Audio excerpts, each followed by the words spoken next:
안녕하세요. 한편의 영어처럼 기억되는 수업 노무석입니다. 자, 여러분 오늘 저희가 이제 지난 시간에 그 상업통일 과정까지 했고요. 자, 그다음 이제 남북국 시대. 그래서 자, 통일신라와 오늘 발해로 들어가도록 하겠습니다. 자, 지난 시간에 그 통일과정과 관련된 얘기를 해서 제가 그러니까 무열왕이랑 문무왕까지는 미리 좀 말씀을 드렸었어요. 그쵸? 네. 자, 그리고 이제 본격적인 신문왕으로 들어갈 건데 이 부분은 기본적으로 그 한능검에서 출제를 오늘 이제 하는 요 강의는 또 한능검에서 출제를 많이 하는 파트입니다. 전통적으로 원래 발해를 되게 많이 내요. 각종 국가가 주도하는 시험들에서 원래 발해사를 좀 많이 내거든요. 그래서 발해사는 특징이 뭐냐면 거의 매년 빠짐없이 매회 빠짐없이 그냥 계속 출제가 되고 있다. 자, 그리고 그 통일신라는 예전에는 조금 덜 나왔는데 자, 최근에는 그 통일신라 같은 경우에는 한 번 시험 문제 나올 때 뭐 한 문제가 아니라 막 두 문제씩 막 이렇게 해서 자, 최근 3년으로만 따지면 오히려 뭐 발해사 못지않게 오히려 발해사보다 자, 문항이 조금 더 출제되기도 했었습니다. 자, 그러면 자, 시작해 볼게요. 자, 저희가 지난 시간에 자, 통일과정 자, 신라에 대한 얘기를 했었고요. 자, 그다음 이제 우리는 자, 통일신라의 대표 신문항으로 가도록 하겠습니다. 여러분 신문항은 문제 정말 최근에 잘 나와요. 그래서 자, 신문항은 자, 시험을 보시면 그냥 만나게 된다. 이렇게 생각을 하시면 될 것 같습니다. 자, 그러면 신문항의 자, 주요 정책들 자, 지금부터 자, 체크해 볼게요. 첫 번째, 김음돌. 특히 요거 이제 뭐 선지든 사료든 요거 잘 나오거든요. 그래서 김음돌은 또는 뭐 여러 가지 뭐 사파 뭐 자료 제시되거나 잘 나오니까 꼭 기억을 하셔야 돼요. 자, 김음돌. 그리고 그러니까 김음돌이 보이면 무조건 신문항이야. 됐죠? 그리고 여러분 주변에 여러분 친구 중에 흠돌이 있어요? 여러분 이거 흔하지 않은 이름이야. 그래서 사실 한번 보면 까먹기 쉽지 않죠. 자, 참고로 김음돌은 신문항의 장인이에요. 그래서 자, 그 소위 말해서 그 무열계들의 자, 신문항을 중심으로 한 왕권 강화에 사실은 반발했었던 거야. 자, 그러면서 일어났던 사건이 김음돌의 난이에요. 그래서 자, 뭐 자기의 장인이었지만 그러니까 정말 얄짤없습니다. 그러니까 우리가 이제 이런 얘기 하잖아. 사냥이 끝나고 나면 사냥개에 대한 사냥이 시작되죠. 그런데 신문항, 그러니까 신문항이랑 비슷한 캐릭터가 나중에 우리가 되감하겠지만 자, 이제 고려 4대 국왕, 광종, 그다음에 자, 조선의 뭐 3대 국왕, 태종 이런 사람들에 대한 얘기를 할 건데 사실은 비슷한 캐릭터입니다. 그래서 통일과정 그리고 건국과정 이후에 이제 정말 통치적으로 안정을 가는 거야. 근데 이게 뭐 긍정적으로 보면 통치적으로 안정 가지만 이게 반대 입장에서 보면 정말 토사구팽하는 거죠. 그래서 이제 사냥이 끝나고 나면 사냥개에 대한 사냥이 시작되는 거야. 정말 자, 피도 이제 눈물도 없는 자, 숙청들. 자, 그런 왕권 강화의 측면에서는 자, 셋이 비슷한 캐릭터고요. 자, 요 셋 다 한능검에서 잘 출제되는 주제입니다. 나중에 뒤에 가서 또 말씀드리도록 하고 자, 일단 첫 번째 김음돌의 난이었어요. 자, 그래서 이걸 이제 진압하고 나면 거의 이제 귀족들을 막 초토화시키고 엄청난 왕권 강화를 합니다. 됐죠?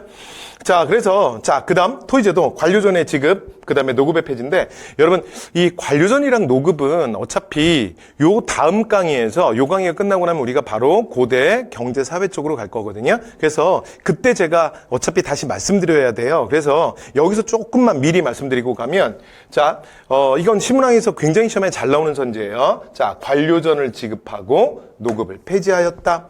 자, 그런데 요 말을 좀 이해하려면 그 당시의 상황을 조금 이해하실 필요가 있는데 나중에 이게 우리가 이제 고대 경제 파트나 또는 중세 경제 파트에 가면 어차피 제가 한번 설명을 해야 될 말이에요. 그래서 가볍게 먼저 좀 소개만 하고 갈게요. 그 뒤에 가서 조금 더 한번 또 다시 고려시대에 제가 말씀을 드리게 될 거예요. 그러니까 예전에 국가가 실제로 이제 전국에 있는 여러 가지 자, 그러니까 토지, 그다음에 이제 그 백성들이 갖고 있는 재산을 관리하고 그다음에 아니 뭐 지켜주고 그다음에 세금 수취하는 과정 이런 것들이 사실은 이제 초기에는 당연히 잘 이루어지지 않았어요. 그러니까 어떻게 이루어지냐면 세금이라는 것 자체가 그냥 지방에 토들이 있거든요. 지방 세력가들이. 그러면 이제 걔네들이 적당히 걷는 거야. 그리고 이제 중앙집권화된 국가가 등장한다는 건 그들이 이제 그들에게 또 왕이 이렇게 뭐 걷는 뭐 이제 그런 개념입니다. 자, 그러다가 이게 점점 제도적으로 시스템으로 이제 정비가 되면서 등장하는 개념이 뭐냐면 수조권에 대한 개념이에요. 이게 이제 수조건이라는 개념인데, 일단 오늘은 좀 가볍게 한번 그냥 워밍업 차원에서 한번 들어만 두시죠. 그러니까 수조건이라는 건 왜 등장했냐면 국가가 이걸 시스템화 시키는 과정에서 사실은 그러니까 이제 행정력이, 근데 문제는 너무 많이 동원되고 아직은 국가가 그런 좀 능력이 안 되거든요. 그래서 이런 행정이 아직 미치지 못하는 범위, 이런 것들을 좀 보완하는 차원에서, 그리고 또 한편으로는 행정을 간소화하는 과정에서 등장하는 개념이 수조건이라는 개념이에요. 그래서 여기서 말하는 조라는 건 우리가 경제 파트에 가서 얘기할 건데, 얘는 사실은 이제 이렇게 쓰는 글자인데, 이게 뭐냐면 토지세에 해당하는 거야. 땅세. 됐죠? 그래서 땅세는 보통 이제 한 통신라 정도가 되면 어느 정도 조금씩 자리 잡기 시작하는데, 통신라에서 고려 정도가 되면 보통 생산량의 한 10분의 1 정도를 걷습니다. 그래서 보통 조는 수치를 어느 정도로 하냐면, 생산량의 10분의 1 정도를 수치한다. 이렇게 그냥 편안하게 그냥 들어만 두세요. 근데 여기서 이제 몇 가지 문제가 생깁니다. 그러니까 이제 어떤 문제냐면, 일단 첫 번째, 방금 제가 뭐라 그랬냐면 10분의 1을 국가가 수치한다 그랬잖아. 그러니까 이 어떤 땅에서 농사 짓는 농민이 있다. 그러면 10분의 1 정도를 수치를 해요. 그러면 일단 첫 번째 문제가 뭐냐면, 일단 제일 중요한 게 10을 파악해야 되죠. 10을. 일단 10을 파악해야 되잖아. 그래야 일을 걷잖아요. 그러니까 이건 오늘날 21세기 대한민국 국세청도 사실은 이게 가장 고민이야. 그러니까 예를 들어 어떤 특정한 분에게 세금을 수취할 때, 예를 들어 이분이 2023년 1월부터 12월까지 전체 소득액이 어떻게 되냐는 거지. 그러니까 그걸 정확하게 알아야 사실 1을 수취할 수 있잖아요. 그렇죠? 그러니까 10을 정확하게 알아야 1을 수취하지. 이걸 역사에선 뭐라 그러냐면, 이걸 한국사에서는 다펌이라고 합니다. 여러분 단어 절대 외우실 필요 없어요. 그래서 10을 파악하는 과정이야. 10을 파악해야 사실 1을 수취하잖아. 근데 10을 어떻게 파악할까? 그러니까 모든 땅에서 다 농사를 지을 거 아니에요. 그렇죠? 전국에 있는 모든 땅에서. 그러면 거기에 사실은 공무원이 파견이 다 돼야지. 그러니까 이게 보통 일이 아니에요. 근데 이렇게 해서 그러면 파악하면 끝이냐? 끝이 아니에요. 그리고 나면 두 번째 단계가 필요해. 자, 일을 어떻게 해야 돼? 여기 10을 이제 파악했으니까 일을 수치를 해야 되죠. 이게 두 번째 단계입니다. 자, 그런데 이 수치라는 게 말이 쉬워 수치지, 사실 수치의 더 문제는 뭐냐면 사실은 운송이에요. 운송. 그러니까 일을 걷었으면 중앙으로 가지고 와야 될 거 아니야. 근데 가지고 오는 게 장난이 아니야. 어떻게 하면 될까요? 응? 그냥 카카오 뱅킹으로 해요? 아니면 폰뱅킹, 인터넷 뱅킹, 무통장 입금, 해? 그러니까 그런 게 어딨어. 그리고 이 당시에 화폐도 없거든요. 그러니까 100% 현물이 움직이는 거야.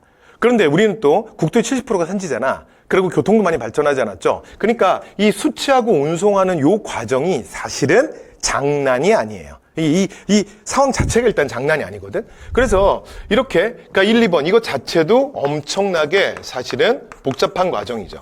근데 이렇게 해서 정부가 전국에 농사를 짓는 땅에 대해서 좀 파악을 하고 그 다음에 세금을 걷는 거야. 이해되셨죠? 그러면 그 다음에 또 하나, 또 무슨 문제가 있냐면, 또 이 문제가 있어요. 그러면 전국에는, 그러면 이제 공무원은 한 얼마나 있을까? 이게 전국적으로 공무원들이 되게 많겠죠. 중앙공무원부터 시작해서 지방공무원까지 공무원들이 되게 많을 거 아니야. 그러면 정부에는, 그러니까 이제 파트별로 해서 공무원들, 관리들이 있어요. 그럼 이 관리들에게 정부 입장에선 또 뭘 해야 돼? 그렇죠. 세금을 지급해야 될 거 아닙니까? 아니, 월급을 지급해야 될 거 아니야? 그래서 이런 과정이 있단 말이야. 그래서 실제로 이제 수조건이라고 하는 거는 결국은 이제 어떻게 탄생하게 되냐면, 그러니까 요 복잡한 과정을 사실은 원스톱으로 끝내는 거예요. 그러니까 다시 한 번 말씀드리면, 국가가 세금을 걷어야 되는 땅이 있을 거 아니야. 그쵸? 그 다음에 월급을 받아야 되는 공무원이 있을 거 아니야? 그러면 공무원과 땅을 이렇게 매칭시키는 거야. 그리고 정부는 빠지는 거죠. 그러니까 예를 들어 여기에 예를 들어 무슨 7급 5호봉 공무원이 있다고 해봐요. 근데 예를 들어 이 사람이 받아야 될 올해 월급 액수가 만약에 4천만 원이라고 해봐. 그러면 정부 입장에서 대략 10분의 1을 수치하면 4천만 원 정도가 나오는 땅이 존재할 거 아니야. 물론 올해 생산액은 매년 변동합니다. 그쵸? 왜냐하면 이 10은 변동하고 10에 따라서 1도 계속 변동하겠죠. 그쵸? 그러나 지난 20년간, 지난 30년간 정부는 세금을 계속 수취해 왔잖아. 그러니까 그 20년간 30년간의 기본적인 평균값이라는 건 존재할 거라고요. 그죠? 물론의 차이는 좀 있겠지만. 그러니까 대략 4천만 원 정도 거둘 수 있는 땅을 이 공무원에게 과전이라 그래서 설정을 하는 거예요. 그리고 이 땅에 대한 여러 가지 행정적인 사항들도 어차피 걷어가서 월급을 받을 그 공무원한테 일임을 하는 거야. 무슨 말 이해되세요? 그러니까 이 행정에 간소화를 위해서, 그리고 또 한편으로는 아직 정부가 좀 능력이 안 돼요. 그래서 땅과 공무원, 땅과 공무원, 땅과 공무원을 이렇게 매칭을 시키는 거야. 그리고 정부는 빠지는 거죠. 그래서 이제 탄생하는 개념이 요 수조권이라는 개념입니다. 수조권. 그러니까 수조권은 실제로는 공무원에게 과전을 설정하는 형태로 해서 과전을, 그러니까 특정한 어느 정도의, 그러니까 이게 공무원의 월급 액수에 따라서, 그러니까 직급에 따라, 월급 액수에 따라서 좀 달라지지 않겠습니까? 그러면 이제 그 정도의 땅을 설정을 해주는 거예요. 그러면 이제 정부가 굉장히 좋은 건 방금 전에 말씀드렸던 이렇게 과전으로 설정만 하고 정부는 빠지는 거야. 그러면 방금 전에 보셨던, 그러니까 1번의 과정과 2번의 과정과 3번의 과정이 원스톱으로 끝나는 거죠. 그러니까 여러분 행정이 굉장히 간소화됐잖아. 자, 이렇게 해서 등장하는 개념이 뭐냐면 수조권이라는 개념이에요. 그러니까 정부는 어차피 공무원한테 월급을 줘야 되는데 그 월급 주는, 그러니까 공무원에게 월급 주는 월급 체계를 토지와 연동을 시키는 거야. 됐죠? 자, 그러면 정부 입장에서는 어차피 10을 파악해야 되잖아. 근데 그거 어차피 네가 받을 돈이니까 네가 가서 파악해라. 그리고 그 다음에 1을 수치해서 다시 정부가 줘야 되잖아. 근데 그것도 네가 10을 파악했으니 네가 그냥 1을 걷어가라. 그러면 정부 입장에서는 매칭만 잘 시키고 나면 정부는 빠지면 되는 거야. 이해됐죠? 그러니까 행정이 굉장히 원스톱으로 간소화됐잖아. 자, 이렇게 등장하는 개념이 뭐다? 수조권이다. 요거를 일단 먼저 하나 알아두시면 좋을 것 같아요. 그래서 이후에 우리가 이제 수업 시간에 이제 이런 얘기들을 할 건데, 앞으로, 그러니까 이제 뒤에 속에 이런 얘기를 할 거예요. 자, 국가가 공무원에게, 관리에게 직역에 대한 대가로 토지를 지급했다라는 표현이 나오잖아요. 그러면 그 모든 토지를 지급했다라고 하는 그 말은, 자, 그러니까 공무원에게 뭘 줬다라는 게 아니야? 오늘날 우리가 생각하는, 자, 토지에 대한 소유권을 지급했다라는 말이 아닙니다. 됐죠? 자, 소유권을 지급했다는 말이 아니라 실제로 뭘 준 거야? 조세 추치권을 준 거야. 그래서 공무원에 월급을 주는 이 월급 체계를 가지고 정부 입장에서도 행정을 간소화시키면서 토지를 관리하는 거예요. 됐죠? 자, 지금 보시는 이 부분이 바로 토지제도의 핵심입니다. 됐죠?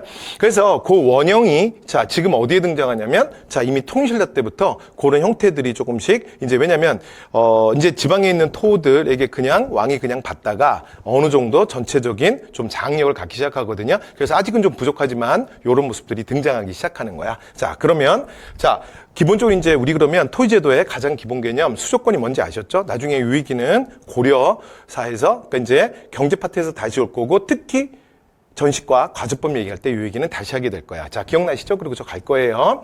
자, 그럼 원리대로 와볼게요. 자, 그럼 이제 관료전략 노업이 뭐냐? 자, 이것도 공무원한테 어차피 월급을 주는 겁니다. 월급을. 그러니까 토지제도라는 게 바로 토지의 관리를 공무원 월급 주는 거랑 이렇게 연동시켜 놓은 개념이거든요. 그런데 이 단어는 사실은 그냥 그러니까 이렇게 그냥 그대로 보시면 돼요. 제가 이 말을 써볼게요. 자, 그래서 이렇게 되는 거예요. 자, 관료전이고요. 그 다음에 녹읍이에요. 됐죠? 녹읍. 그러니까 제가 한자 쓰는 걸 별로 좋아하지 않는데 근데 어쨌든 간에 요건 그냥 한자로 보시는 게 좀 더 편합니다.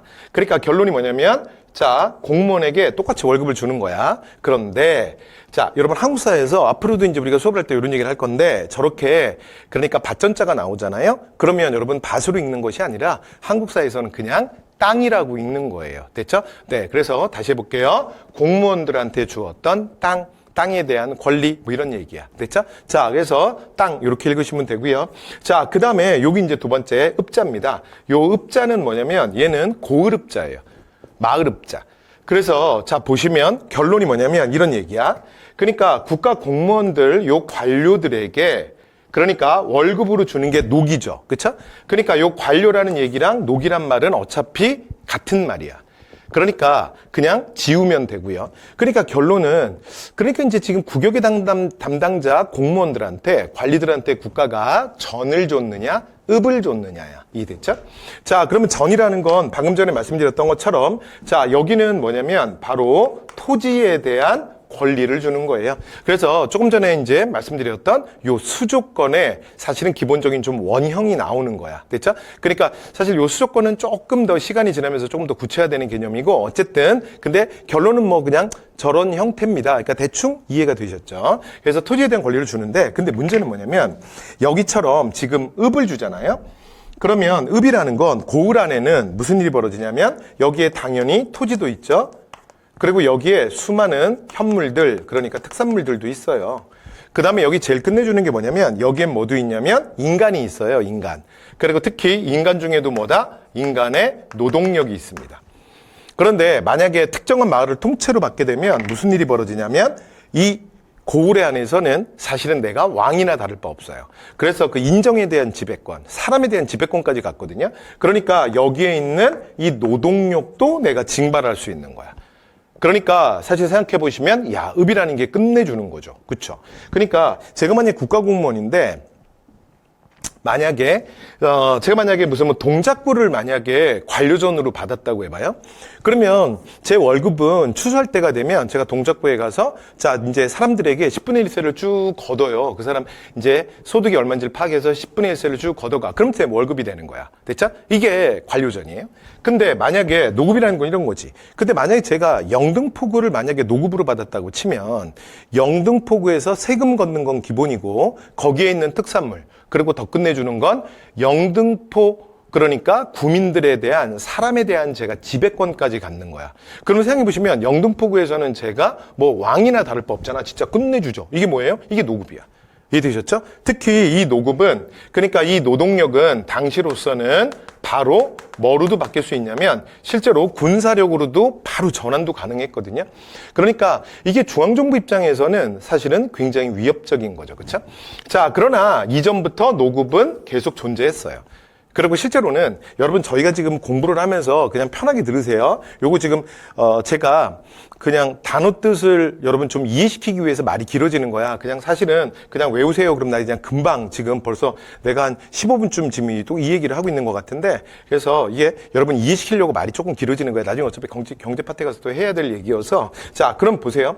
그러니까 원래는 이렇게 되는 거죠. 그러니까 우리가 이렇게 지금 구분을 하는 거지, 사실은 그러니까 예전에 중앙집권 국가가 만들어지는 과정을 보면 요 노급이라는 건 상당히 나중에 뭐 이런 명칭이 붙긴 했지만, 그러니까 원래 영등포구의 지방 세력가들이 또는 안양시의 지방 세력, 그 다음에 뭐 평택의 지방 세력들이 실제로 그 지역을 그렇게 자기가 지배했던 거야. 그러니까 사람들한테 농민도 이제 세금도 걷고, 그리고 중앙국가에서 뭐 예를 들어 중앙의 왕이 뭐 좀 얼마 보내라 그러면 그냥 뭐 조금 그래도 뭐 싸울 수는 없으니까 뭐 그냥 좀 보내주고 원래 그랬던 거예요. 생각해 보시면. 됐죠? 그런데 그런 흔적들이 아직도 좀 상당히 남아 있는 거지. 그러니까 특정 지역에 대해서 자, 특정한 세력가들이 지금 너무나 많은 권한을 갖고 있는 거잖아. 이게 노급이에요. 그러니까 중앙에 있는 왕 입장에서는 사실은 이거 생각해보시면 되게 위협적이죠. 그러니까 통신라 때 신문왕이 바로 그 핵심적인 부분을 건드린 거야. 여기까지 되죠? 자, 그래서 어떻게 하냐면 관료전을 지급하고, 그러니까 특정 지역에 대해서 그러니까 세금만 니네들이 걷어가라야. 그리고 그 이외의 것은 뭐 하지 마라? 건드리지 마라. 자, 이게 바로 관료전을 지급하고 노급을 폐지한 겁니다. 그래서 요거 시험에 잘 나와요. 여러분 중요합니다. 됐죠? 그러니까 귀족의 경제적 기반, 여러 가지 군사적 기반, 여러 가지 기반 자체를 사실은 약화시키는 거지. 그러니까 당연히 왕권 강화, 재정 확충 이런 데 도움이 됐겠죠? 자, 그다음에 이제 제도사 먼저 할게요. 그다음에 중앙 지방 제도도 신문왕이 다 합니다. 그러니까 우리가 통신라에서 신라 중대에선 지난 시간에 저희가 중대와 하대 특징들을 먼저 간단하게 제가 설명을 드렸죠. 그러니까 중대 대표는 무조건 신문왕이야. 그러니까 중대에 나타나는 대부분의 특징은 사실은 하나씩 제도를 그러니까 따로따로 이제 꼼꼼히 살펴보면 결국은 뭐다? 다 신문왕 얘기예요. 자, 중앙과 지방제도를 정리하는데 중앙 10부, 마지막 예작부를 설치하면서 자, 신라는 중앙의 관청이 14개거든요. 그러니까 원래 당나라에 있었던 2호의 병영공을 6개를 좀 더 많이 쪼개놓은 거예요. 자, 그다음에 지방의 구조오소경. 그리고 여러분 참고로 이게 중앙 14분의 시험에 별로 안 나오는데 자, 구조오소경은 시험에 잘 나옵니다. 됐죠? 그리고 요 구주라는 건 뭐냐면 앞에서도 뭐 잠깐 말씀드렸던 것 같은데 오늘날로 말하면 우리의 도라고 이해하시면 돼요. 됐죠? 그래서 자, 충청도 그렇잖아요. 경기도, 강원도 이런 게 있죠. 그게 주예요. 그다음에 소경은 뭐냐면 경은 중앙경자, 서울이라는 뜻이거든요. 그러니까 자, 5개의 작은 서울이에요. 그러니까 오늘날로 말하면 뭐라고 이해하시면 되는 거야? 오늘날로 말하면 광역시급 된다 이렇게 이해하시면 되죠. 그래서 부산광역시, 광주광역시, 무슨 뭐 대구광역시 뭐 이렇게 있잖아요. 그렇죠? 자, 그래서 그렇게 광역시급 자 이렇게 정비했다. 여러분 요거 시험에 잘 나옵니다. 그래서 이건 제도사로도 나오고 그 다음에 통신라 제도를 물어보기도 하고요. 그 다음에 신문항에 대한 선지로도 잘 나와요. 그래서 자, 꼭 기억하셔야 되고요. 자, 그 다음에 군사제도 여러분 군사제도도 시험에 잘 나옵니다. 됐죠? 자, 특히 김음돌의 난 그러니까 이렇게 진골귀족들의 반란을 진압하고 나면 이제 그리고 여러분 지난 시간에 우리가 이런 얘기 했었는데 기억나십니까? 그러니까 특정 국왕이 군사와 관련된 어떤 것들을 만들었다 이런 예를 표현이 나오면 이 말의 의미가 그러니까 그 팩트를 그냥 외우지만 행간은 뭐다? 그러면 그 군주는 그 국왕은 군사권을 장악했다. 그러니까 왕권 강하다. 이런 얘기 했잖아요. 우리가 뭐 할 때 했었냐면 제가 법흥항 할 때 했었어요. 그래서 법흥항 때 병부 설치 중요하다 그랬죠. 자, 지금 보시는 신문항 때 자, 구서당 10정도 되게 중요합니다. 그래서 중앙군은 9개의 부대에 구서당이고요. 그다음에 지방군은 10개 10정으로 편제를 합니다. 요거 제도사에서 잠시 후에 다시 또 말씀드릴게요. 그다음에 또 의외로 시험에 또 되게 많이 나온 게 뭐냐면 자, 유학교육기관으로서 국학을 설립해요. 요거 시험에 잘 나왔어요. 선지로. 신문항 고르는 선지로 요거 잘 나왔었습니다. 됐죠? 요거는 자료보다는 선지로 잘 나왔었어. 자, 그래서 우리가 국립대학 앞에서 뭐 할 때 했더라? 고구려 할 때 했었잖아. 기억나요? 고구려가 뭐라고요? 고구려 진짜 쿨하다 그랬지? 그래서 만약에 조라. 여러분 지금 주시는 거 아니죠? 그러면 태학. 기억나요? 자, 그 다음에 숙제 안에 오면 태학. 기억나지? 그래서 완전히 열심히 하는 애들만 있잖아요. 그쵸? 자, 그래서 이게 수호신망 때 태학이었잖아. 자, 이번에 신라에서는 신문항 때 국학입니다. 됐죠? 자, 이렇게 해서 신문항의 왕권 강화했고요. 자, 그래서 신문항의 그 왕권이 이렇게 강력했음을 보여주는 자, 대표적인 설화가 만파식적 설화예요. 그리고 여러분 만파식적 설화는 요것도 하나 참고로 제가 적어 드릴게요. 이거 이제 다음 강의 그리고 그 다음 강의에서 우리가 또 문화사 갈 거거든요. 문화사 가면 또 말씀드리겠습니다. 그래서 실제로 이제 신문항 때 그 삼국 통일을 완성했던 자기 아버지 그러니까 문무왕의 은덕을 그리기 위해서 감은사라는 사찰을 만들어요. 됐죠? 감은사, 은혜에 감사한다. 뭐 이런 뜻이야. 그래서 감은사라는 사찰이 이제 완공될 때 사실은 신문왕이 기이한 꿈을 꿔요. 그래서 꿈에 드래곤을 만나서 드래곤과 토킹 어바웃을 한 거야. 그래서 여러분들 꿈에 가끔 용 보이세요? 그리고 용이랑 대화 좀 해보셨어요? 그래서 용이랑 대화를 해서 사실은 얻게 된 게 뭐냐면 자, 대나무로 만든 필이에요. 그래서 여러분 이 적자가 필이 적자입니다. 그래서 이 만파식적 설화는 감은사라는 사찰의 이야기랑도 연결되어 있어요. 왜 이 말씀을 드리냐면 나중에 우리가 신라 중대 대표적인 그러니까 이중의 기단위의 3층으로 쌓는 그러니까 통신라 석탑을 얘기할 때 1번 대표는 일단 무조건 석가탑이고요. 그 다음에 만약에 하나 정도 더 보신다면 감은사지 3층 탑입니다. 됐죠? 그래서 감은사 3층 탑에 가서 또 말씀을 드리도록 하겠습니다. 자, 그래서 이게 어떤 필이냐면 만파, 수많은 파도, 수많은 고난이 몰려와도 자, 제거하는 신기한 필이에요. 그러니까 신문학 때는 어떤 일도 있을 수 없죠. 만약에 또 예전처럼 막 외구가 쳐들어왔어. 특히 신라가 외구에 또 침략 가깝다 보니까 많이 받기도 했거든. 그러면 막 전하 막 외구입니다. 막 그러면 신문학이 뭐라는 거야. 피리를 가져오도록 하여라. 그래서 저 만파식적이라는 피리가 있잖아요. 피리를 삐리릭 불면 애들이 다 죽는 거야. 그 다음에 만약에 뭐 팔공산에서 이제 뭐 공산에서 대구 공산에서 뭐 산불이 났대요. 그래서 막 전하 불이 옵니다. 뭐 막 그러잖아요. 피리를 가져오도록 해라. 그래서 삐리릭 불면 그냥 다 꺼지는 거야. 그래서 여기다가 또 뻥이야. 그러시면 안 돼요. 그래서 신화와 설화는 비유와 상징으로 읽어주는 거라 그랬죠. 그러니까 이 말은 무슨 말이야? 지금 신문왕의 손에 만파식적이라는 엄청난 피리가 하나 들려있잖아. 자, 그러니까 신문왕 때는 어떠한 문제도 있을 수 없는 거야.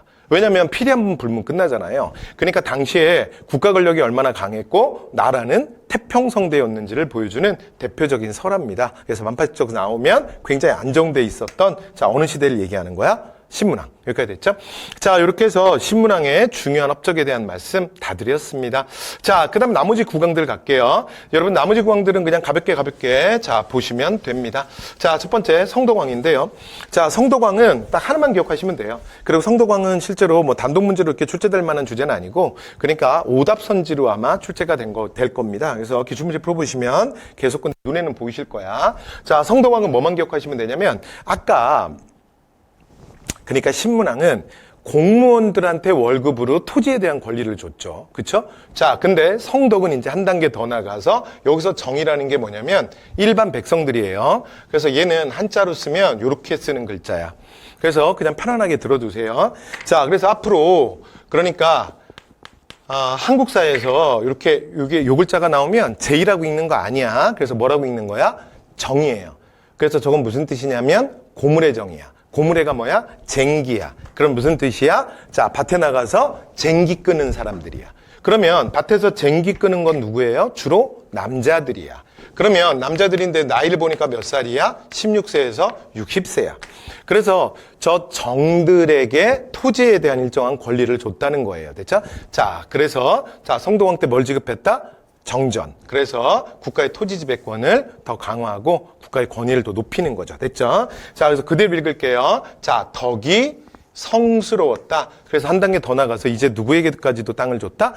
백성들에게까지도 줬다. 끝. 자, 그 다음에 이제 경덕입니다. 자, 그 다음에 경덕왕은 근데 여러분 신라 중대에서는 만약에 시험에 출제된다 그러면 일단은 첫 번째 신문왕이고요. 그 다음에 두 번째로 한 명 더 체크해야 될 게 누구냐면 경덕왕입니다.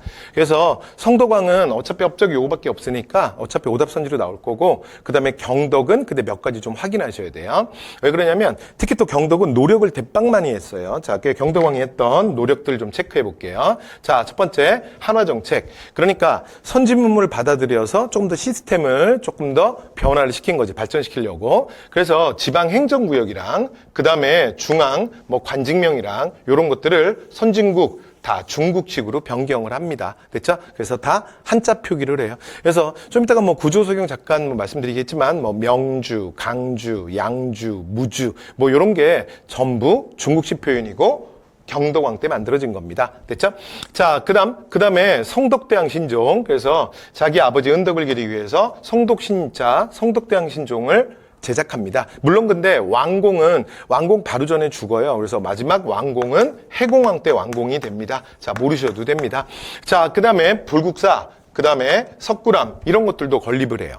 그리고 그 다음에 여기는 없는데 이게 문화파트에 어차피 또 나올 거거든요. 그래서 실제로 그 중앙교육기관 국립대학도 국학을 해보니까 별로야. 왜냐면 애들이 자꾸 숙제 안 해왔나 봐. 수업 시간에 자꾸 졸았나 봐. 근데 보니까 역시 뭐가 최고야? 태학이 최고야. 됐죠? 그래서 졸아.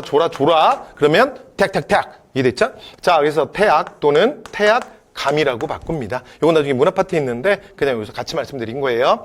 자, 그래서 경덕왕이 이렇게 노력을 대빵 많이 합니다. 됐죠? 그래서 어떻게든 좀 시스템을 정비하려고 노력 많이 했는데 소용 없어요. 왜 소용이 없냐? 그대로 갈게요. 덕이 가볍습니다. 됐죠? 그래서 덕이 가벼워서 소용이 없어요. 그럼 결국 어떻게 되느냐? 노급이 다시 부활합니다. 됐죠? 그래서 요 노급 세트는 좀 같이 기억하셔야 돼요. 자, 노급을 폐지했던 건 누구죠? 관료전 지급하고 노급 폐지했던 건 신문왕. 그런데 결국 귀족들의 반발로 이걸 누르고 있었는데 결국 누르지 못하고 결국은 다시 노급을 부활시켜준 게 누구다? 경덕. 됐죠? 그래서 신라 중대 하대 들어가기 전에 사실은 노급은 먼저 부활됩니다. 그러니까 전제왕권이 다시 이렇게 도전받기 시작하는 거죠. 여기까지 됐죠? 자, 그리고 나서 그 다음에 이제, 통치 시스템에 대한 정비, 이 부분으로 들어가도록 할게요. 자, 통일신라 제도사입니다. 여러분, 이 제도사는 시험에 그렇게 많이 나오지는 않아요. 많이 나오지는 않고, 그 다음에 간단하게, 여러분 너무 여기 암기한다고 생각하지 말고, 제도사는 그렇게 많이 안 나오거든요. 그러니까 너무 암기한다고 생각하지 마시고, 그 다음에 중요한 건 뭐냐면, 요런 얘기들, 지금부터 말씀드리는 이런 내용들이 나오면, 이게 일단 첫 번째는 뭐냐면, 신라다. 이걸 알아두시고요. 그 다음에 우리가 한국사라는 과목이 무슨 과목이야? 시간의 과목이죠. 그러니까 제가 앞 시간에도 오리엔테이션 때 뭐 잠깐 말씀드렸는지 모르겠는데 이건 시간 찾기 게임이에요. 한국사라는 게. 그래서 결국은 우리가 한국사에서 나오는 국왕을 물어보는 문제는 인물사 문제로 분류하지 않습니다. 국왕은 그 시대에 가장 중요한 시간의 기준이에요. 시간의 기준. 우리가 고대 정치할 때도 그런 얘기 했었죠. 그래서 4세기 그러면 왕들을 세워놓고 우리가 정리를 했잖아요. 그래서 뭐 미천왕, 고국원왕, 소수리망 뭐 이런 식으로 기억나시죠? 시간이 가장 중요한 기준이야. 그래서 어떤 국왕 때 만들어졌냐 뭐 이런 것들도 좀 체크해 두시면 될 것 같습니다. 자, 그럼 시작해 볼게요. 자, 첫 번째 통치체제에서는 일단 요 집사부 같은 경우에는 진덕여왕 때 만들어진 건데, 자, 이게 왕권의 상징이에요. 그래서 국왕의 왕명을 집행하는, 그리고 국정을 총괄하는 가장 핵심 기구고, 여기에 장관을 시중이라고 해요. 그리고 시중은 특징이 뭐냐면 왕권이 강할 때는 집사부의 시중이 재상 역할을 합니다. 자, 그 다음 갈게요. 자, 그 다음으로는, 자, 이제 중앙의 위하부는 인사를 담당했던 부서인데, 모르셔도 됩니다. 자, 위하부를 비롯해서 총 14개의 부처가 있습니다. 자, 그리고 요 14개 부처 중에, 이제 기출선지에서 우리 한능검 시험에서 선지로 따로 또 출제됐던, 자, 부처를 하나 정도 더 소개하면 사정부예요. 사정부. 됐죠? 그래서 우리가 14개 부처들, 여러 가지 부처들이 있는데 그 중에 특히 한 4개 정도는 눈도장을 찍어 두시면 좋을 것 같아요. 가장 중요한 왕명을 집행하는 부서를 집사부, 자, 그 다음에 인사 담당 부서를 위하부, 그 다음에 요 사정부는 뭐냐면 감찰부입니다. 감찰부. 그러니까 공무원이 예를 들어 뭐 민원인을 밖에서 만났어. 왜 만났지? 근데 이제 그러고 이제 민원인들이랑 밤새도록 굉장히 늦은 시간까지 뭐 예를 들어 뭐 술을 마셨다. 이게 좀 문제가 되지 않겠어요? 근데 나중에 이게 걸렸어. 감찰 과정에서. 그럼 뭐라 그러겠어? 공무원들이 아니에요. 우리가 딴 게 아니고 원래부터 뭐 친한 사이여서 그랬어요. 뭐 앞으로 안 그럴게요. 한 번만 봐주세요. 그래서 이렇게 사정하잖아. 사정해도 안 돼. 그래서 뭐라고요? 사정부예요. 됐죠? 자, 사정부는 하는 일이 뭐다? 공무원 비리 감찰입니다. 됐죠? 네, 그래서 공무원의 횡령 또는 뭐 뇌물수수 뭐 이런 것들을 감찰하는 부서를 사정부라고 합니다. 됐죠? 자, 그리고 마지막으로 여기다 하나만 더 쓰면, 자, 여러분 14개 관청 중에 첫 번째 관청이, 자, 법흥왕 때 병부라 그랬죠. 그러니까 신라 14개 관청 중에는 요 정도는 그냥 눈도장을 찍어 두시고, 요런 표현들이 나오면, 요런 것들이 눈에 보이시면, 아, 신라구나, 이렇게 기억하시는 게 일단 첫 번째입니다. 자, 그 다음 두 번째, 자, 구조오소경이에요. 근데 요거는 조금 전에 말씀드렸죠. 그리고 구조오소경 시험에 잘 나옵니다. 일단 신라라는 거 기억하시는 게 기본이고요. 자, 그 다음에 두 번째는 뭐냐면 이거 누구다? 신문왕이다. 기억하셔야 됩니다. 자, 그 다음에 구주는 전국을 구주로 나누는데 요건 그냥 바로 이해가 되실 것 같고, 오늘날의 도라고 이해하시면 되니까. 그런데 이게 오소경, 그럼 얘는 도대체 뭐냐? 얘만 좀 설명하면 될 것 같아요. 오소경은 만든 이유가 뭐냐면 경주가 사실은 너무 지역적으로 치우쳐 있어요. 그래서 신라가 우리가 앞에서 얘기했지만 사실은 가장 이제 국가로서의 발전이 늦었고, 그 다음에 고구려라, 그 다음에 백제 같은 그런 만만치 않은 나라들, 그러니까 제국이 기틀을 다져가는 그런 이제 강성해지는 나라들 틈바구니 속에서 어떻게 살았냐? 이게 소백산맥과 낙동강이라고 하는 지형적 장애. 그래서 그 안에 숨어 있었던 거잖아, 신라가. 그래서 사실은 이 상황에서 버틸 수 있었죠. 그러나 이제는 한반도 전체의 주인이 됐잖아요, 통일신라는. 그쵸? 그러면 사실은 대동강 이남 전체를 통치하기에는 경주는 위치가 너무 안 좋아요. 그러니까 너무 동남쪽에 치우쳐 있잖아. 그리고 아까 앞에서 고구려나 백제가 쳐들어오기 힘들었던 것처럼 이제는 안에서 전체를 통제할 때 공무원을 보내거나 이럴 때도 너무 지형장애가 많지 않습니까? 그래서 사실은 수도가 바깥으로 나갔어야 되는 거야.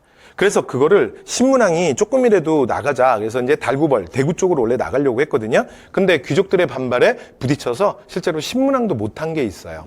그러니까 경주는 그냥 경주에 그대로 있는 거야. 여기까지 됐죠? 자, 그렇다 보니까 실제로 그 지도가 한쪽에 치우친 걸 보완하기 위해서 뭘 만드는 거야? 5개의 광역시를 만드는 거예요. 이게 뭐다? 오소경입니다. 그래서 오소경 위치가 어떻게 되냐면요. 자, 그냥 편하게 들으시면 돼요. 태백산맥, 소백산맥 이렇게 내려오잖아요. 그래서 소백산맥 북서사면에 4개를 집중적으로 만듭니다. 그래서 그냥 편하게 들으세요. 자, 북원경, 중원경, 서원경, 남원경입니다. 그리고 옛날 가야 지방에 하나 더 금관경이에요. 자, 이렇게 해서 5개가 뭐다? 오소경입니다. 그리고 이제 오소경은 그러니까 수도의 지역적 편재성을 이렇게 보완하기도 하고요. 그리고 한편으로는 나머지 지방의 어떤 여러 가지 뭐 중심지 역할을 또 나중에 수행하게 됩니다. 자, 그다음에 그 밑에는 촌이 있어요. 촌. 자, 그리고 이제 맨 밑에 자, 뭐 이제 뭐 지방간이 파견되고 뭐 그런 지역은 아닌데요. 그래서 그냥 촌이 있고요. 여기에 책임자를 촌주라고 합니다. 이 촌주는 뒤에 경제 파트 민정문서 가서 다시 할 건데 이 사람은 중앙에서 파견된 지방간은 아니고 그냥 토착 세력입니다. 됐죠? 자, 그리고 하나 더 눈도장 하나만 찍고 가면 우리가 고려시대 향소부국 얘기를 할 건데 향부국이라고 하는 특수행정은 이때 이미 존재했어요. 됐죠? 그래서 여기는 이제 어떤 동네냐면 다른 지역보다 차별받는 동네입니다. 그래서 소위 말해서 중앙정부로부터 찍힌 거야. 그러니까 다른 지역보다 세금도 더 많이 내고요. 그럼 여기 누가 살겠습니까? 그래서 절대 거주 이주를 못합니다. 아니 거주 이전을 못합니다. 그래서 요 지역에 그냥 묶어놓은 거야. 자, 이런 걸 뭐라 그런다? 향부국. 고려시대 가서 다시 얘기할게요. 자, 그다음 통신라 때 이제 지방 통제를 위한 몇 가지 정책을 만드는데 그 첫 번째가 뭐냐면 상수리 제도예요. 자, 상수리는 어떻게 하냐면 그 지역의 촌주나 그 지방 세력가들을 자 중앙에 와서 일정 기간 동안 머물게 하는 거야. 됐죠? 자, 그래서 어떻게 하는 거예요? 한마디로 말하면 지방 통제죠. 이걸 뭐라 한다? 상수리 제도라고 합니다. 됐죠? 그리고 이 상수리 제도는 나중에 뒤에 고려시대에 가면 긴 제도로 이어져요. 고려시대 가서 다시 할게요. 자, 그다음에 이제 외사정. 아까 여러분 그 감찰부 기억나요? 사정해도 안 돼. 기억나? 그래서 그 사정부를 왜 바깥으로 내보낸 거야? 됐죠? 그러면 바깥에 나가서 감찰하라고. 그러면 뭔지 아시겠죠? 지방간 감찰이 되는 거지. 여기까지 되시죠? 오케이. 자, 이렇게 해서 외사정 말씀드렸고요. 자, 그 다음에 군사제도. 자, 군사제도는 자, 일단 첫 번째 구서당. 구서당 방금 전에 얘기했잖아. 이거 누가 만들었다고요? 신문왕. 그리고 여러분 구조소경도 신문왕. 됐죠? 그리고 신라. 이거 같이 다 기억해 주세요. 자, 이제 구서당은 중앙군인데 대신에 여기의 특징은 뭐냐면 자, 백제 고구려 말간인을 다 집어넣습니다. 그래서 소위 말해서 민족 융합적 성격이 강하고 요 구서당의 어떤 기본적인 원형은 사실은 이미 신라 때 있긴 한데 이게 실제로 이제 만들어지는 건 사실은 통일 과정에서 만들어져. 왜냐면 여러분 마지막에 보면 그 나당 전쟁을 하잖아요. 그렇죠? 그러면서 신라가 고구려 유민, 발해 유민, 뭐 말갈인까지 다 모아서 당나라랑 싸워. 그러면서 사실은 구서당의 기틀이 만들어지는 거예요. 그래서 이 9개의 부대가 백금서당, 적금서당, 목금서당, 황금서당 뭐 이렇게 해서 전부 옷깃. 그래서 옷깃의 색깔을 서로 다르게 하고 다른 깃발을 썼어요. 됐죠? 그래서 9개의 부대다. 그래서 구서당입니다. 자, 그래서 이건 민족 융합이 섞여 있다는 거 기억해 주시고 그 다음에 십정 같은 경우는 지방군이에요. 근데 이제 주의하실 게 구서당을 구주에 보낸 게 아니라 그래서 그렇게 말하면 틀리는 거지. 물론 한능검 시험에선 그렇게 오류선지가 나오지는 않지만 자, 십정은 어디에다 배치한다? 구주에다 배치한 지방군입니다. 됐죠? 그런데 여러분 숫자가 안 맞잖아. 그렇죠? 그럼 구정이어야 되잖아. 그래서 이게 왜 그러냐면 모두 각 일정인데 그러니까 국방상으로 가장 중요한 한 주. 이 한 주가 어디냐면 오늘날의 황해도와 경기도 일대입니다. 됐죠? 여기에는 바로 이제 위에 북방과 국경선을 맞닿고 있잖아. 그러니까 여기는 국방상으로 중요하니까 여기만 하나가 아니라 두 개. 그래서 골래근정과 남천정이라 그래서 두 정을 배치를 합니다. 그래서 구정이 아니라 십정이에요. 됐죠? 네, 이렇게 해서 구조소경 말씀 다 드렸습니다. 자, 이렇게 신라 제도사 저희 정리했고요. 자, 이번에는 신라 하대로 들어가도록 하겠습니다. 자, 신라 하대로 갈게요. 자, 신라 하대의 여러 가지 혼란. 그리고 요거는 앞에서도 말씀드렸죠? 이제 해공왕. 여기 이제 무열기의 마지막 왕이거든요. 해공왕이 굉장히 젊은 나이에, 그러니까 이제 22살이라고 하는 젊은 나이에 궁중에서 왕비와 함께 누구에겐가 암살당해요. 됐죠? 자, 그리고 나면 그다음부터는 이제 무열왕의 이제 직계가 끝나고 그다음에 누가 왕에 오르냐면 자, 김양상. 당시에 상대등이었던 김양상이 선덕왕에 즉위하게 돼요. 됐죠? 선덕왕의, 선덕여왕 아닙니다. 선덕여왕은 신라 중대에 있었고요. 그래서 선덕왕에 즉위하게 되는데 이때부터를 신라 하대라고 불러요. 됐죠? 자, 그런데 이 사람은 김양상은 내무랑의 10대 손이에요. 내무랑. 됐죠? 그래서 여기는 내무랑계야. 그래서 왕의 혈통이 바뀌었잖아. 그래서 이제 이때부터를 뭐라 그런다? 하대라고 불러요. 됐죠? 자, 하대의 주요한 국왕들 체크해 보도록 하겠습니다. 일단 첫 번째, 원성왕. 자, 원성왕은 딱 하나만 기억하시면 돼요. 자, 원성왕은 뭐만 기억한다? 독서산품과 끝. 그러니까 여기도 사실은 문제로 단독 출제가 되긴 좀 어렵겠죠. 그쵸? 자, 그래서 그냥 가볍게 보시면 되는데 유학 이해 수준에 따라서 공부를 시켜서 3단계로 다르게 하는 거야. 예를 들어 공부를 시켜봐서 그래서 중간에 시험을 봤더니 유학에 대한 이해 정도가 높아요. 그러면 상품이 되는 거야. 그 다음에 어느 정도는 이해하는데 조금 어려운 이제 문제가 나오면 좀 틀려요. 그러면 중품이 되는 거야. 자, 그런데 뭐 이제 유교 경전에 대한 이해도가 너무 떨어져. 그리고 수업 시간에 예를 들어 뭐 하품이나 계속 찍찍 하는 거야. 자, 그럼 뭐가 되는 거야? 하품이 되는 거예요. 됐죠? 자, 이렇게 해서 어떻게 하겠다는 거야? 이전에 그 골품 위주의 관리 등용에서 벗어나서 그러니까 개인의 능력을 평가해서 공무원을 뽑겠다는 거죠. 그러나 결국은 실패합니다. 여러분 이거 누가 반발했겠어? 진골귀족들이 가만히 있겠어요? 그러니까 예를 들어 제가 뭐 진골귀족이야. 그리고 예를 들어 제가 예를 들어 위화부의 중시예요. 중앙정부처의 장관이야. 근데 내 아들이 독소산품과에서 하품 맞았다는 거야. 여러분 내가 이걸 인정할 것 같아요? 그래서 지난 한 학기 동안 예를 들어 한 5개월 공부했는데 5개월 동안 수업 시간에 하품을 98회를 했다는 거야. 그럼 내가 뭐라 그러겠어요? 절대 인정 안 하지. 이것들이 미쳤나. 그래서 내가 이 아이를 19년을 키웠는데 19년 동안 우리 아들이 하품하는 걸 난 지금까지 단 6번밖에 못 봤어. 그런데 6개월 동안 98회? 말이 돼요? 그래서 내가 반발하겠죠? 그래서 결국 어떻게 된다? 실패합니다. 그러나 이전보다 유학 공부를 확산시키는데 긍정적인 의미가 있습니다. 자, 그 다음 김원창의 난으로 갈게요. 여러분 김원창의 난은 이제 뭐를 기억하시면 되냐면 얘는 뭐의 대표야? 신라 하대 앞에서 제가 말씀드렸던 왕위쟁탈전의 가장 대표다. 이렇게만 기억하시면 됩니다. 자, 그리고 이거 언제 일어났냐면 헌덕왕 때 일어났어요. 헌덕왕 때. 됐죠? 그래서 자, 조금 아까 우리가 앞에 했던 것 중에 뭐랑만 주의하시면 되냐면 앞에서 여러분 김음돌의 난 기억나세요? 그래서 김음돌의 난은 신문왕. 그러니까 전제왕권 강화에 반발했던 거고 그 다음에 여기는 신라 하대 왕위쟁탈전의 대표입니다. 그래서 헌덕왕 때 됐죠? 이것만 기억하시면 되고요. 외우기도 좋아요. 김 한창의 난이니까 헌덕왕이야. 김 한창이니까 헌덕왕이에요. 신라 하대였습니다. 자, 그래서 웅천주에서 반란을 일으켰다가 진압이 된 거고요. 자, 그 다음 장보고예요. 자, 장보고는 일단 장보고의 난도 나중에 문성왕 때 신라 하대에 일어나긴 하는데 일단 장보고는 여기 정치사에서도 시험에 나오는데 장보고는 나중에 어디에도 나오냐면 경제 파트에도 시험에 나옵니다. 됐죠? 그래서 이게 장보고가 좀 독특한 캐릭터이기 때문에 자, 요건 노트장 좀 찍으셔야 됩니다. 장보고 시험에 잘 나오는데 이 장보고 같은 경우는 일단 이게 언제냐면 시간 좀 봐주세요. 신라 언제다? 하대. 그리고 흥덕왕입니다. 흥덕왕 때. 됐죠? 자, 그래서 흥덕왕 때, 아까 헌덕왕 때는 김원창이 아니고 흥덕왕 때가 장보고야. 그래서 장보고는 실제로 이제 중국에 가서 실제로 이제 무인으로서 무과에 합격해서 공직 생활도 좀 해요. 중생도 좀 하거든요. 자, 그러면서 중국의 해적들이 신라인들을 왜냐면 이제 정부가 어수선하고 제대로 통제가 안 되고 그러니까 국가가 제대로 운영이 안 되는 거야. 그렇다 보니까 중국 해적들이 신라인들을 잡아다가 중국 땅에 노예로 파는 모습을 보면서 분노한 거야. 자, 그래서 귀국에서 흥덕왕에게 이걸 정말 계속 놔둘 겁니까? 이러면서 강력하게 건의하게 되고요. 흥덕왕이 장보고로 하여금 청해진을 설치하게 합니다. 그래서 장보고는 이 청해진의 설치 중요합니다. 그리고 이 청해진의 책임자를 청해진 대사라 그래요. 스님 아니고, 됐죠? 그냥 관직명이야.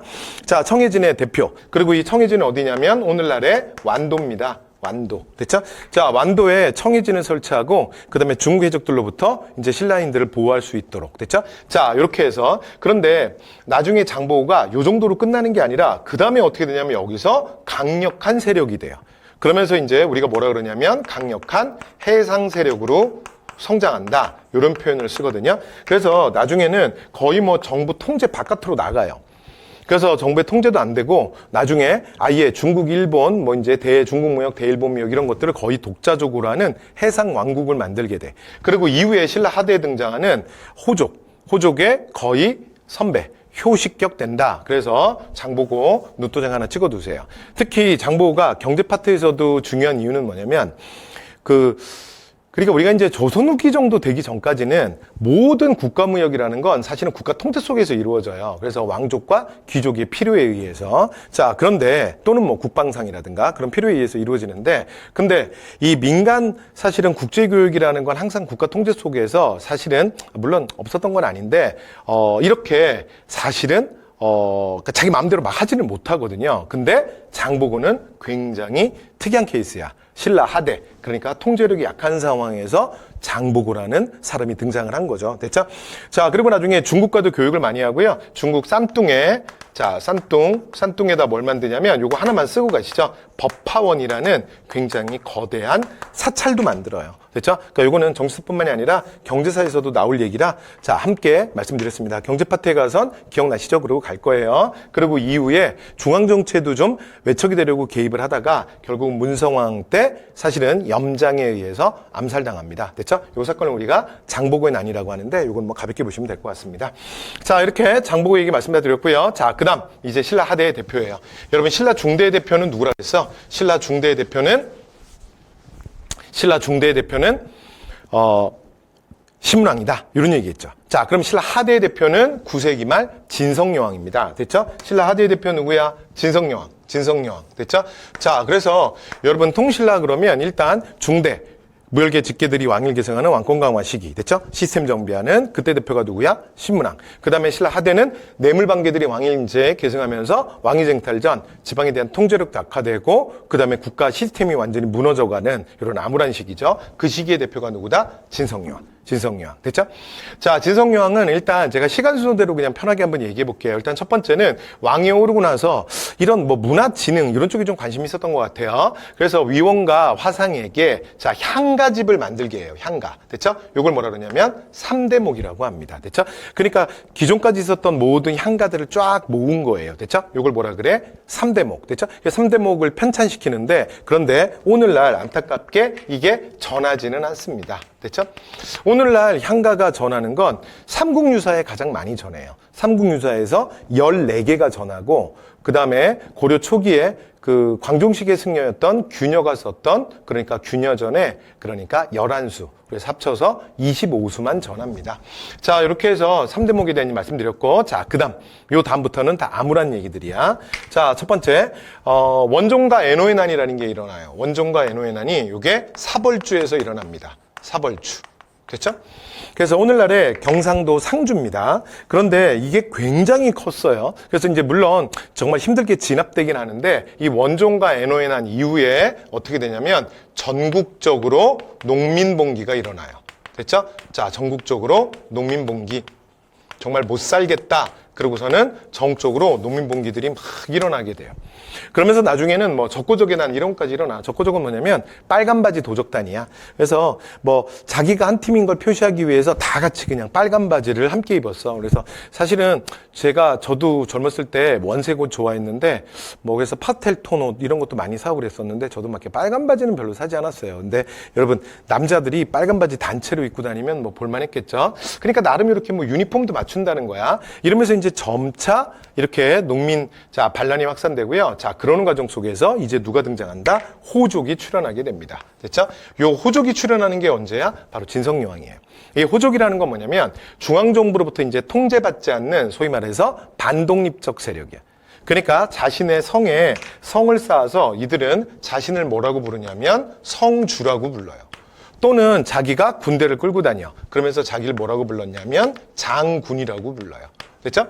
이러면서 특정 지역에 대해서 이제 중앙정부의 통제를 받지 않고 아예 행정권, 그 다음에 조세주치권 이런 것들을 완전히 장악한 거야. 됐죠? 자, 이걸 뭐라 그런다? 이걸 호족이라 그래요. 그래서 호족이 딱 출현하면 이 호족이 뭐의 대표다? 신라 하대의 대표입니다. 됐죠? 그러니까 신라 중대는 이거 없어요. 자, 그리고 호족이 본격적으로 반응하는 게 언제야? 진성여왕입니다. 됐죠? 그래서 신라 하대의 대표는 뭐다? 진성여왕.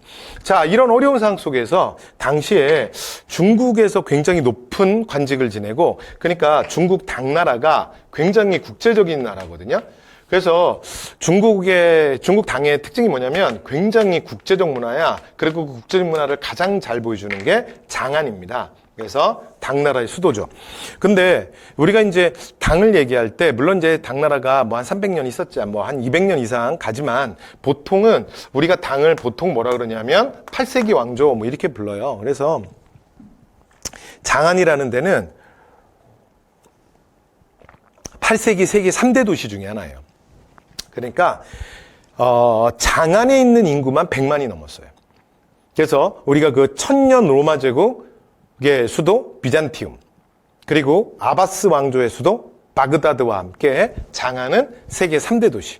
그러니까 오늘날로 말하면 장안은 그러니까 뉴욕이라고 이해하시면 편해요. 그러니까 진짜 임종박물관이죠. 그러니까 길을 걸어가면 수많은 인종의 사람들, 수많은 피부색, 수많은 눈의 색깔이 다른 사람들을 보게 되는. 그렇죠? 이게 바로 그 국제적인 도시가 장안입니다. 그래서 당나라는 굉장히 이렇게 국제적이다 보니까 뭐가 있었냐면 외국인들을 아예 따로 뽑아서 공무원으로 써요. 그래서 외국인들이 보는 그러니까 공무원 시험이 따로 있었거든요. 그걸 뭐라 그러냐면 빈공과라고 합니다. 됐죠? 그러니까 이런 빈공과 같은 것들을 그러니까 실제로 그러니까 이제 신라에 특히 육두품들이 많이 그러니까 빈공과에 응시해요. 왜 그러냐면 신라는 뭐 우리가 사이사에서 얘기했지만 철저하게 골품사회였거든. 그러니까 진골이냐 육두품이냐 또는 뭐 오두품이냐 여기에 따라서 자기의 능력과 상관없이 자기가 그러니까 할 수 있는 또는 올라갈 수 있는 관직이 제한이 돼 있었어. 그러니까 여기에 불만이 많았던 육두품 세력들이 그러니까 아메리칸 드림을 꿈꾸면서 그러니까 당나라로 넘어가는 거야. 이런 사람들을 도당 유학생이라고 그러거든요. 그래서 이런 시험에 합격해서 중국에서 공직사회를 이제 공직자로서 사는 거예요. 됐죠? 그런데 그 가장 대표적인 인물이 누구냐면 자, 신라대 육두품의 대표 최치원. 여러분 최치원 되게 중요합니다. 됐죠? 그래서 가장 대표적인 인물이 누구다? 최치원입니다. 됐죠? 그런데 그 최치원이 어느 시대 사람이냐면 지성영 때 사람이에요. 그래서 최치원이 실제로 중국에서도 토왕서 경무 같은 글로 굉장히 유명했던 중국 사회에 그러니까 신라인으로서는 완전히 정말 상류사회를 거의 진입한 거지. 그래서 아예 중국에서 되게 유명한 셀럽 중에 한 명이었어요. 그래서 굉장히 높은 관직까지 지내고 이제 은퇴하고 고향으로 돌아와요. 근데 그때가 딱 진성여왕 때거든요. 근데 나라가 막 어지러울 때야. 그래서 진성여왕이 최치원을 불러요. 그래서 지금 나라의 일이 되게 엄중하고 그러니까 공의 도움이 필요하다. 그래서 최치원을 그러니까 관직을 주고 등용을 합니다. 그래서 최치원이 그럼 이제 신라가 이렇게 바뀌어야 된다. 그러면서 개혁안 10개를 얘기해요. 이걸 시무십조라고 합니다. 자, 그런데 문제는 신라 하대 진성여왕이 힘이 없어요. 그리고 어차피 국가 권력에 그러니까 진골 귀족들이 꽉 잡고 있거든. 근데 최치원은 방금 전에 말씀드린 것처럼 당대 최고의 학자고 중국에서도 유명한 사람이었지만 진골들이 볼 때는 그냥 천한 육두품이거든요. 그래서 사실은 최치원은 또 공직생활도 했다는 사람이잖아. 그러니까 여러분 사람이 누울 자리를 보고 다리를 뻗어야 되잖아요. 그러니까 와서 이렇게 보니까 어차피 진성여왕은 힘이 없고 그 다음에 내가 할 수 있는 건 없어. 왜냐하면 주변 부처들이나 주변 예를 들어 부서장들이 그러니까 중앙정보부처의 장관들이 다 진골이잖아. 그런데 어차피 나를 투명인간 취급하는데 이해됐죠? 그래서 자 최치원은 깨끗하게 미련을 버려요. 자 그리고 하야하게 됩니다. 그래서 지방으로 하야해서 마지막 죽기 전에 그냥 집필 활동에 전념합니다. 그리고 이 사건은 이후에 자 이제 육두품들한테도 굉장히 충격적인 사건이야. 왜냐하면 최치원의 행보를 육두품들도 그러니까 유심히 보고 있었거든요. 왜냐하면 최치원이 갖고 있는 그 상징성 때문에. 그래서 이 육두품들도 이제 어떻게 한다? 지방으로 하야하게 돼요. 됐죠? 그리고 이제 지방으로 내려갔더니 지방에 갔더니 누가 있어요? 지방은 상황이 좀 바뀌어 있잖아. 지방에 누가 있어? 그렇지. 그러니까 중앙정부로부터 통제받지 않는 그러니까 그 지역의 맹주들 그래서 막 호족들이 막 등장하고 있잖아요. 그래서 이렇게 이들이 결탁하게 됩니다. 그렇죠? 그래서 이후에 그러니까 육두품 유학자들과 그 다음에 이 호족들이 결탁을 해서 이 사람들이 뭐가 되냐면 바로 반신라 세력이 되는 거예요. 그렇죠? 그래서 이렇게 반신라 세력이 돼서 이들이 바로 천년신라를 무너뜨리고 고려라는 새 왕조의 주인공들이 됩니다. 됐죠? 자, 이렇게 해서 자, 진성여왕에 대한 것까지 말씀 다 드렸습니다. 그래서 대표로 최치원 어차피 밑에 육두품 얘기 있어서 최치원으로 육두품 얘기도 좀 같이 했어요. 자, 그러면 마무리해 볼게요. 자, 새로운 세력. 그래서 육두품 말씀드렸죠? 자, 당나라 유학 갔다 온 일부 유학생들, 선종계 승려들. 자, 골품제 비판하고 유교정치 이념, 새로운 것들에 대한 제안을 했지만 받아들여지지 않죠. 그리고 가장 대표가 자, 진성여왕 때 최치원의 시무십조다 이런 말씀 드렸고요. 자 그리고 나서 이제 어떻게 되는 거야? 지방으로 하야해서 반신라 세력화됩니다. 됐죠? 그래서 지방의 호족들과 연계된다. 그리고 호족은 지방에서 반독립적 세력으로 성장한다 그랬죠? 그래서 특정 지역에 자신의 성을 쌓고 그래서 성주, 군대를 보유하고 장군 이렇게 불렀어요. 됐죠? 그래서 특정 지역에 대해서 모든 권한을 이제 장악하게 돼요. 그러니까 되죠? 자 그리고 그 다음에 이들의 이 반신라 세력인 육두품과 호족의 사상적 기반이 된 게 뭐냐면 선종불교와 풍수질입니다. 자, 그리고 선종불교 풍수질에 대한 조금 더 자세한 얘기는 문화 파트에 가서 말씀드릴게요. 됐죠? 그래서 자, 기존 기득권 세력과 연결되어 있는 교종불교와 대립하면서 이들의 사상적 기반이 돼요. 됐죠? 자, 이러면서 이제 이들이 자, 신라를 무너뜨리고 고려라는 새로운 시대의 주인공들이 됩니다. 자, 이렇게 해서 지난 시간에 이어서 자, 통신라에 대한 얘기들 자, 말씀 다 드렸네요. 다 했습니다. 자, 그럼 이제 마지막으로 자, 요거 관련된 기출문제 어떻게 되는지 문제 좀 빠르게 보고 마무리하도록 하겠습니다. 자, 그래서 한국사 뭐 웹툰을 만드는데 기회가 아니래요. 자, 진골기족 근데 키보드만 찾으면 되죠? 나왔다. 여러분 이거 요 표현. 요 기억해달라 그랬죠? 그 다음에 뭐라고요? 국학 설치했대요. 그 다음에 뭐라고요? 구주를 정비했대요. 자, 끝났다. 그럼 어느 왕이야? 신문왕. 그래서 신문왕을 찾으시면 됩니다. 자, 신문왕으로 들어갈게요. 자, 관료전을 지금 정답인데요? 됐죠? 바로 신문왕이네요. 자, 마리깐이라는 칭호 처음 사용하는 건 누구야? 4세기 말 내무왕이죠. 자, 그 다음 우상국복속은 지증. 기억나시죠? 그 다음에 화랑도를 국가적으로 개편했다. 그러면 진흥. 자, 2차 돈의 순교. 자, 그러면서 불교를 공인했다. 그러면 법흥. 됐죠? 네. 자, 이렇게 해서 1번 문제 봤고요. 하나만 더 볼까요? 자, 하나만 더 보면 자, 3번 담 검색창. 자, 그래서 보니까 3대목이네. 이? 원종과 연호의 난이야. 그 다음에 적고적의 난이야. 끝났네요. 자, 이렇게 말하면 이거 무슨 얘기예요? 자, 그래서 신라 하대의 대표 진성여왕이네요. 됐죠? 자, 그래서 문제 3번. 자, 가볼게요. 자, 검색창에 들어갈 왕의 제위기 있었던 사실 김음돌. 여러분 김음돌 보이면 뭐라 그랬어? 요거 신문왕이라 그랬죠. 신문. 자, 그 다음에 강조잉. 멀리서 오셨네. 강조는 고려 때 얘기야. 고려. 됐죠? 자, 그래서 고려 그러니까 목종 때 목종을 폐위하고 강조가 현종을 즉위시키고 이러면서 거란의 2차 침입이 일어나게 돼요. 자, 그 다음 거칠부가 왕명을 받들어 국사를 편찬했다. 거칠부, 국사 이러면 누구예요? 진흥. 여러분 삼국의 역사서는 전성기야. 그 다음에 채치원. 정답이네요. 그 다음에 복신도침이 부여풍. 여러분 이거는 그 백제부흥 운동이었잖아. 그쵸? 오케이. 자, 이렇게 해서 정답 4번이었습니다. 자, 이렇게 해서 자, 통신라의 주요한 구강, 자, 그리고 자, 관료정과 노급 이런 것들까지 저희 알아봤네요. 자, 이번 강의는 여기서 마치겠습니다. 여러분 수고하셨습니다.